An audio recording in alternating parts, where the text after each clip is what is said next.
Hi, I'm Shenna with IdeateTV, and we're here at the SoCal Pet Expo. I'm here to talk to Renee, who's a volunteer at the Priceless Pets. It's a no-kill pet rescue. So can you tell me, why did you want to get involved with Priceless Pets? I wanted to get involved with Priceless Pets just to save lives, help dogs and help cats. Do you own a dog or a cat? I do. I rescued from Priceless Pets. I fostered first and I failed. I ended up adopting him, and he's a therapy dog now. So he helps preschoolers learn how to properly approach dogs. So can you tell me more about Priceless Pets and what they're about? Yeah, Priceless Pets is a non-kill rescue, and what we do is we pull from the high-kill shelters, and we pull dogs and cats that would not necessarily still be alive today. So we'll rehabilitate, we love on them, and then we find them new homes, new forever homes. Oh, well, do you know how many pets here have found their new forever home? We're here at the expo. We adopted 3 yesterday, and I think we have 1 being adopted in just a few minutes. So. Oh, that's so exciting. And can you tell me, I know you have another dog here that we'll show you in just a second, Tim. Can you tell me more about Tim?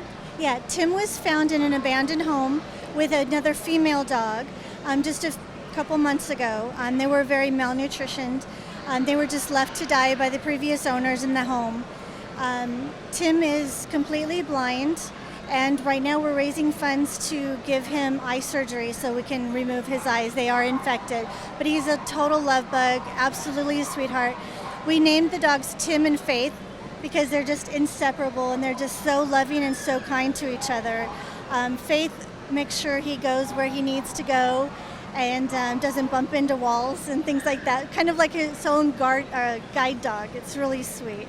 They're a bonded pair, so we're fostering them right now together in a home and loving on them and getting them fat again so they're not as hungry. And then he's going to have his surgery, and then we'll find a new forever home for the both of them. So Tim and Faith are being fostered right now.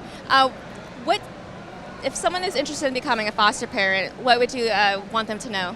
Oh, all they have to do is sign up on our website and come to an orientation, and we'll step them through. We're completely volunteer-based, but what we do is we all help each other out. So we all have support systems, and we'll help them even if they're puppies, if they're senior dogs, and anywhere in between. So we're very supportive of each other and helping each other out. So for new pet owners, what would you like them to understand, or people who are thinking of having a pet, what they should understand of the work that's involved in caring for a pet, so that way they can make a really good decision? Yeah, well, the first thing that they have to understand is there's going to be a transition period.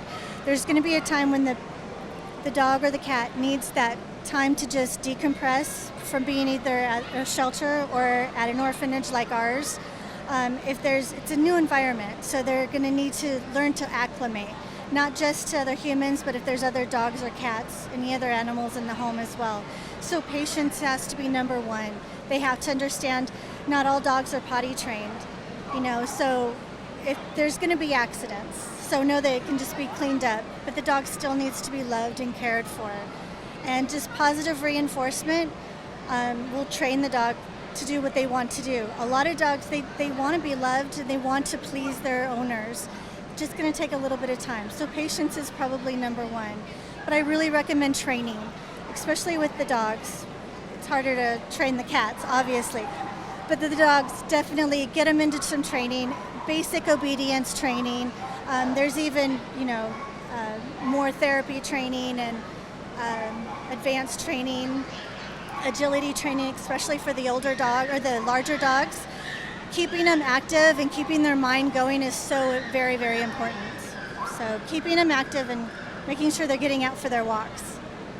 Well, thank you. Those are really great tips, especially for new pet parents. I was a new pet parent myself, and the shelter we adopted our cats from gave us a lot of great tips. So thank you very much for sharing. Thank you.